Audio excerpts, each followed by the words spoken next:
Supreme court ने एक बार फिर ईडी यानी प्रवर्तन निदेशालय को कड़ी फटकार लगाई। सुप्रीम कोर्ट ने पूछा कि क्या आरोपी को जरूरी दस्तावेजों से वंचित करना उनके मौलिक अधिकार का उल्लंघन नहीं है। इतना ही नहीं, कोर्ट ने आगे कहा कि दस्तावेज आसानी से स्कैन किए जा सकते हैं और आरोपी को मांगने का अधिकार भी है। इससे पहले भी सुप्रीम कोर्ट ने कहा कि मनी लॉन्ड्रिंग मामले में भी जमानत एक नियम है और जेल अपवाद का सिद्धांत लागू होता है। आइए जानते हैं क्या है पूरा मामला, आखिर क्यों सुप्रीम कोर्ट बार बार ईडी सीबीआई को फटकार लगा रही। विस्तार से जानेंगे आज के इस एपिसोड में। नमस्कार, मैं हूं शारदा सिंह आपके साथ और आप देखना शुरू कर चुके हैं दी घंटा।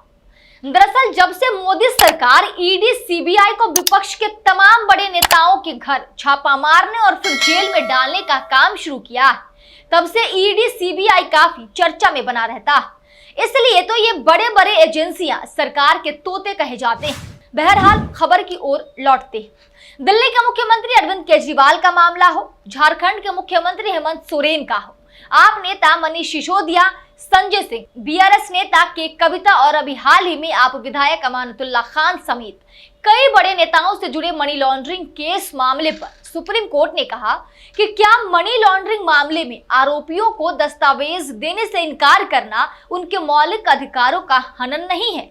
कोर्ट ने केंद्रीय एजेंसी से यह भी पूछा कि क्या ईडी केवल तकनीकी आधार पर ही आरोपियों को दस्तावेज देने से मना कर सकती है। कोर्ट ने आगे कहा कि दस्तावेज आसानी से स्कैन किए जा सकते हैं और आरोपी को मांगने का अधिकार भी है। क्या ऐसा होना आरोपी के जीवन और व्यक्तिगत स्वतंत्रता के मौलिक अधिकार का उल्लंघन नहीं है? ऐसे बहुत ही गंभीर मामले हैं जिनमें जमानत दी जाती है, लेकिन आजकल मजिस्ट्रेट के केसों में लोगों को जमानत ही नहीं मिल रही। दरअसल सुप्रीम कोर्ट ने यह सवाल 2022 के सरला गुप्ता बनाम ईडी केस की सुनवाई के दौरान उठाया कि क्या जांच एजेंसी आरोपी को उन महत्वपूर्ण दस्तावेजों से वंचित कर सकती है जिन पर वह प्री ट्रायल फेज में पीएमएलए मामले में भरोसा कर रही है। जस्टिस एएस ओका, जस्टिस ए अमानुल्लाह और जस्टिस एजी मसीह की पीठ ने मनी लॉन्ड्रिंग मामले में दस्तावेजों की आपूर्ति से जुड़ी अपील पर सुनवाई की।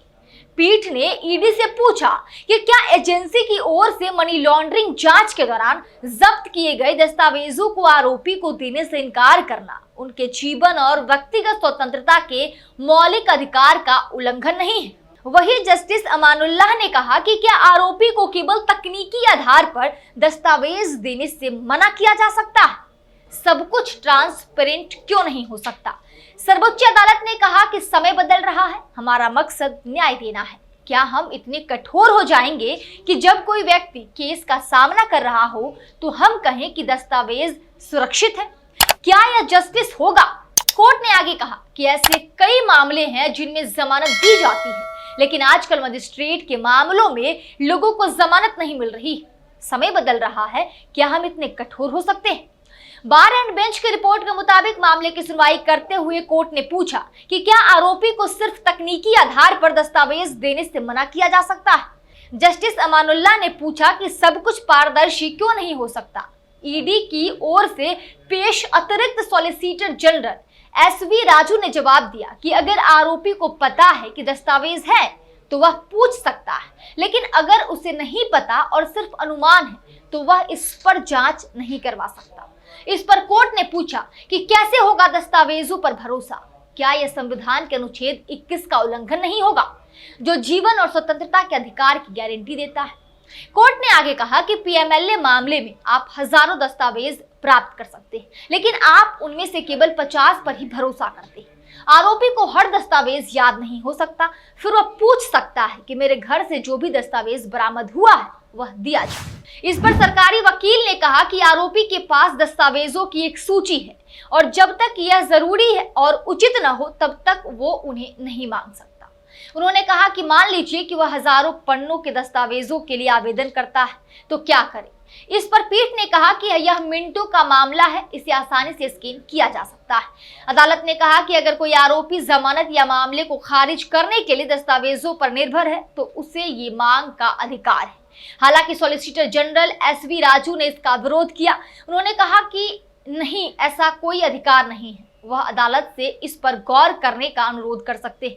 मान लीजिए कि ऐसा कोई दस्तावेज नहीं है और ये स्पष्ट रूप से दोष सिद्धि का मामला है और वह केवल मुकदमे में देरी करना चाहता है, तो ये अधिकार नहीं हो सकता। इसके बाद अदालत ने मामले में इस फैसले को सुरक्षित रख लिया है। कई हाई प्रोफाइल विपक्षी नेताओं को भ्रष्टाचार विरोधी कानून के तहत केंद्रीय एजेंसियों के गिरफ्तार किए जाने के बाद पीएमएलए बार बार जांच के दायरे में आ गया है।